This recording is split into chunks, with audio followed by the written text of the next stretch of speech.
Hello everyone, my name is Aria and welcome to the video. Just kind of doing a bit of an off-the-cuff video here because, well, we got a pretty important devlog from today, highlighting some of the changes that are coming with the supposedly next update and kind of what we can expect in the future of 2025. So just for a bit of context, Hunt doesn't necessarily have, let's say, the best reputation right now. Layoffs and a pretty lackluster player count and very mixed reception of the murder circus. I don't know, Hunt's kind of just in a weird spot. I don't blame Crytek for trying to modernize with popular monetization tactics because it seems like they are really trying to push for a more modern Hunt that appeals to maybe a wider audience. It just kind of feels a bit out of touch, though. Hunt is never going to be a mainstream game, and the people who are playing it, maybe aren't as susceptible to mainstream monetization tactics, and it definitely feels like Crytek kind of forgo. I don't have a script in case you can't tell. It definitely feels like Crytek kind of put those players' feelings to the side, at least for the last few months. It just feels a bit out of touch, and I think there were a lot of really big changes over the last, call it 6 or so months, 6 to 8 months, with event after event after event, and very little breathing room to actually adjust those things because they were constantly working on adjusting and adding the next big thing. So thankfully, it seems like Crytek has kind of noticed this and are trying to, we'll say, reassure us with this sort of pseudo patch notes devlog that they dropped today. Some of these changes are reverts of former buffs and additions, which I think is pretty important. So they mentioned that right here, but we're entering 2025 with an initiative to focus on performance fixes and improving player trust. I think trust is probably the big word here. A lot of things were done to kind of betray trust. I think the biggest one being crossovers. Personally, took a lot of trust out of the players' eyes, or the players, you know what I'm trying to say. But glad they're kind of focusing on that. They recognize that at least, hopefully. Who knows if it's just corporate jargon? We'll see. Today, we want to tackle some concerns regarding new features and overall game balance, as well as how we will address these issues in coming updates. Update 2.3 onwards, which I think update 2.3 is the next update, we plan to reverse some previous decisions around the power creep of certain weapons and traits, as well as fixing some long-standing issues that impact gameplay and more. This will go hand in hand with additional focus on stability, bug fixing, and performance improvements for an overall smoother experience. Pretty vague, but some good words are being said, so I guess we'll just have to wait and see. But here are some of the reverts we can expect in update 2.3. First off, Lightfoot trait no longer allows for silent crouching for solo hunters. Thank God. This did not need to be in the game. Solos didn't need another excuse to play more passively, to play more ratty, and that's kind of the optimal way to play as a solo nowadays, especially with all the MMR changes. But not making any noise in a game where sound is so important and so vital to PvP, it's just bad. So I'm glad they've just pulled the plug on it and just gotten rid of it entirely. Revive bolts are now scarce, which can only be looted from dead hunters and come with less ammunition, and revising in future in further updates. Making them scarce is kind of a band-aid fix, but I do agree that they were being a bit of a problem, a bit of a point of frustration if you're playing against a very coordinated team who was just spamming them. Like if multiple people had them, it was just kind of impossible to keep people down, especially with like recovery shots. It just felt like you weren't really getting much out of downing someone. So I'm glad they're at least addressing this because I feel like it's definitely something that's a bit higher or a bit more prevalent in higher MMR, but making them scarce just feels like a bit of a band-aid fix. I'd like to see some actual changes instead of just leaving them scarce. I saw a suggestion in my Discord that they maybe make vitality bolts so they don't actually revive anyone. They just heal you so you can still live out your medic fantasies. I guess we'll just have to wait and see what that looks like, though, because who knows? In future updates, probably not going to be in this next one. The Krag's getting nerfed. Krag only have significant or slightly reduced extra ammo capacity from 12 down to 10. It used to be 8 last year and goes up in cost to $450 hunt dollars to encourage more arsenal variety. I believe it's sitting somewhere around $350 right now, so putting it up a little bit more. Good change. The Krag's become very dominant over the last little bit with all the buffs, ever since they buffed the damage on it. Personally, I'd like to see that damage go back down to 124. I feel like the Crag was in a good spot prior to that, and ever since they have buffed it and given it new silencer variants and everything, it's just kind of gotten out of hand from there. But this is a step in the right direction. Really, if people are picking long ammo rifles, it's pretty much just like Sparks with fast fingers, Crag. Occasionally, you'll see like a Mosin or a Lebel, but making the Crag a little bit less of an appealing choice, good change. Speaking of appealing, the uppercut is definitely not that right now. The uppercut will be made cheaper again, dropping to $310 hunt dollars. Currently, I believe it's at $414. The uppercut, let's be honest, is kind of a shell of its former self as it currently stands. They nerfed the ammo capacity on it recently, then they nerfed the damage, and then bullet drop wasn't kind to it because it's a long ammo pistol, and it just has like the worst bullet drop out of any weapon class just because short barrel and long ammo. So good change. Uppercut kind of needed something right now. Uppercut fans kind of needed a win. Surefoot trait will no longer have faster crouch speeds and will go up in cost to 6 trait points. Crouching speed wasn't really very helpful, but it does feel like it is maybe a little bit more on par, or at least the sprinting while priming throwables and using your medkits and whatnot definitely feels like it's on par with some of the more expensive traits in the game, like Quartermaster or, Frontiersman, Physician, stuff like that. So I think 4 was maybe a little bit generous for it.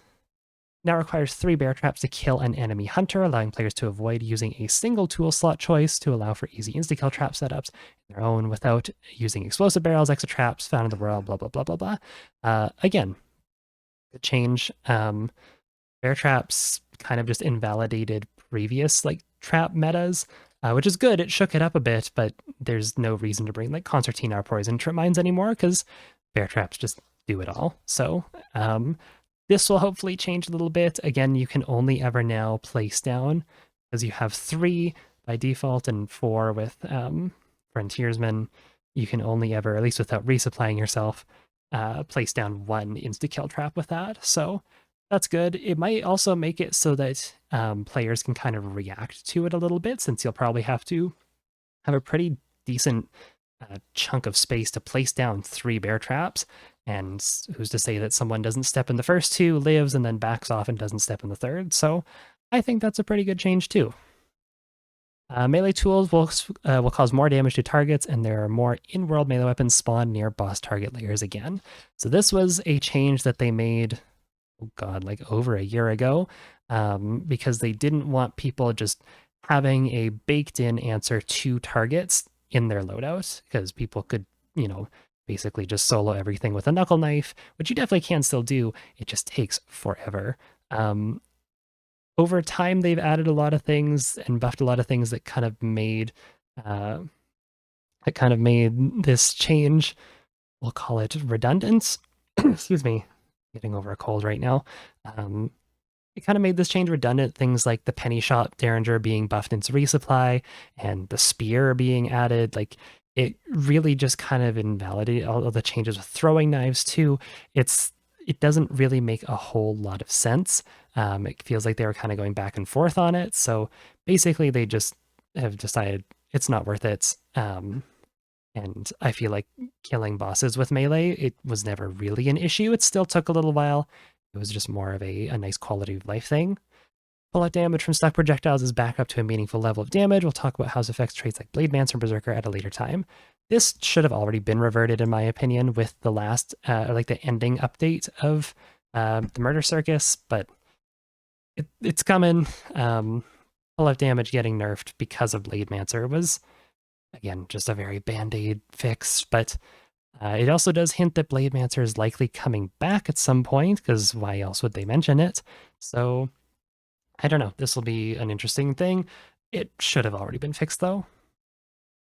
We've also spent a lot of time fixing some of our more challenging, long-standing bugs, just really annoying stuff like poison damage not going away, chains and other sound traps like pots, pans, bottles, blocking projectiles, and my least favorite, it's concertina wire clipping into floors and ceilings, and you're walking on the floor above a concertina bomb, and cool, you just can't because he will start bleeding. Yeah, that sucked. So I hope they actually fix it because I feel like this is probably the second or third time that they've like said, "Oh yeah, we fixed it. We made it more consistent." So see if it actually fixes that. Then there's some actual upcoming changes and new additions with 2.3. The Martini and the Maynard are finally getting fast fingers, which is good. The Martini kind of been living in the shadow of the Sparks forever, and even though it is still a really good and solid rifle in the eyes of the general public, yeah, it's just a worse Sparks, especially since it doesn't have fast fingers. I have seen some people complain about the Maynard sniper getting some fast fingers, how it might be a little bit too strong. Personally, I don't really have an issue with the Maynard. I really like the Maynard, and I don't think I fight against it often enough for it to be much of an issue. Plus, you have to remember that even with fast fingers, you will have to put that percussion cap on, and I doubt that fast fingers will speed that process up, so it'll probably still be a pretty slow reload comparatively. If they had to nerf the Maynard, if it is getting out of hand, personally, I'd just like to see the hipfire spread reduced because, as it currently stands, it can kind of work at like pretty much any range with how tight the hipfire is. Bolt thrower is now, bolt thrower traits work on both bomb lance and bomb launcher. This has been a long-standing community request. I'm glad they're finally listening to that because I don't think the bomb lance and the bomb launcher are necessarily bad picks. They definitely aren't things that are being picked a ton, but yeah, it'll just be a nice thing to up that pick rate because these are really fun weapons. You just don't see them very often. Weekly challenge is now coming in random weekly sets to reduce the chance of individual weapons dominating entire weeks. This was such a frustration over the last few events where, especially considering Crytek released a lot of really strong weapons like the Silent Crag, the Baby Crown, it wasn't a new weapon, but Blade Mancer and like the Steel Bolt buff. It's just not wanting to or having to build a loadout in town or to counter an entire like week's worth of players using a certain weapon because again people would just gravitate towards like one weapon. Again, when there was like deal damage with silencers, god, you saw so many silent crags. You still do see a lot of them, but like every single lobby had a trio of silent crags at least. Again, baby crowns, it just doesn't make for a lot of diversity. So I think random weeklies, sure, while some could be less fair to others, on an individual basis, I think this is better for the overall health of the game because again, it's not like, oh, cool, we got like the Mosin. I guess everyone's going to be using long ammo for this week. Conduit traits now give solo hunters double the stamina reward and progress 2 clue steps instead or with 1 interaction. This was already in the game, I believe. I don't really take Conduit because I would rather just have Greyhound Determination. But this was a change that was made. Conduit used to give 5 minutes of stamina just off the rip to anyone who picked up a clue. They then changed that to be 2.5 minutes to everyone in your party who had Conduit, but that was a very indirect nerf and a pretty significant indirect nerf to solos. So I'm glad they're kind of going back on that because there was no real reason why it only affected teams. Betterly has been given an improvement to rate of fire in ADS with Iron Eye trait, while the Centennial's rate of fire has been slightly reduced at the same time. The Centennial's kind of become like the favorite child of the medium ammo rifles, I feel. The Betterly is still good, but it just really hasn't received very much love over the last little bit. And I think that giving it just some sort of edge over the Centennial, I think is a good idea. So give the Betterly some love. Centennial getting nerfed is whatever. Feel like the Centennial has been nerfed quite a bit over the last little bit, losing some of its ammo types and now getting a rate of fire nerf, but I'm sure it will still be a pretty strong rifle regardless. And lastly, players can now disarm and pick up Dark Dynamite satchels, storing them back in their inventory if they have a free slot, so similar to how you can with like a Beetle. Good change. I'm really happy about that. The Dark Dynamite satchels are really fun. I ran them quite a bit when they first came out for that sort of 2-month-ish period, and then kind of just haven't really used them since. I can't even remember the last time I saw one. I think I can count on one hand the amount of times I've seen any Dark Dynamite satchels, let alone died to them, just seen them since they've been released. So they're expensive. They are very high commitment because once you place them down, at least as it is currently, you can't pick them back up. So reducing that commitment, I think, is going to be a really good step into making them have a higher pick rate because they are a really interesting idea for a consumable, at least more interesting than just, people popping a shot and then that being it. So I'd like to see more of it. I think it could lead some interesting dynamic gameplay. Good change. And as we said last year, Update 2.3 will be lighter on new content and features as we focus on actioning more bug fixes and improvements. We will be focusing on stability, performance, and more, ultimately raising the quality of your gameplay experience significantly. Moving forward through 2025, we will still be bringing unique events, but at a lower frequency and with a priority on delivering those key improvements over new content. This is honestly what I like to hear. I think that Crytek's, if you had saw my video about Burnout, Crytek's current model with events where it's basically like a very sparse, like Q1, Q2, and then Q3, Q4 is just nonstop, less than a month's break, sometimes less than even like a couple weeks break in between events.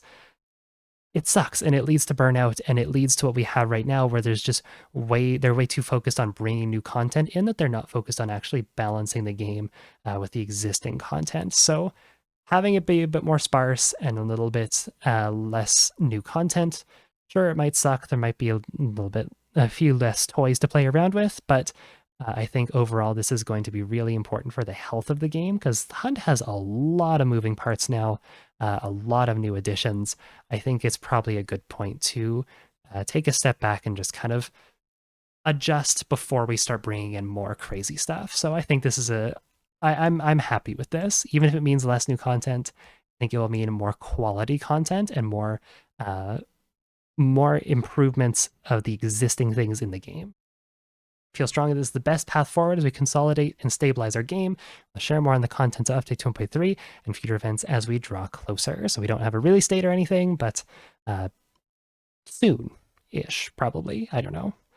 So yeah, I think overall these were really good changes. Again, a couple of ones I'm like, meh, but overall, I can understand why they did these. They address pretty much every point of contention that it feels like the community has right now, which is crazy. And if anyone's going to say that Crytek isn't listening, I would like to direct you to this blog post here. But yeah, this is a really, really promising blog post. We'll have to wait and see when the actual update comes through if they can deliver on those things that they didn't mention in here, like bug fixes and stability and performance improvements.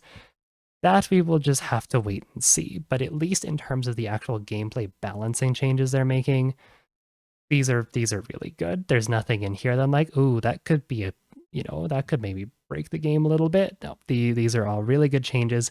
And I'm glad they are willing to go back and just revert things that they have already added or significantly nerf them. So that's all I really have to say for this. Thank you for watching. I hope you are also as excited about this update as I am. And even if it's not very much new content, it is still a good update for the health of the game. Anyways, thanks again for watching, and I'll see you in the next video. Bye-bye.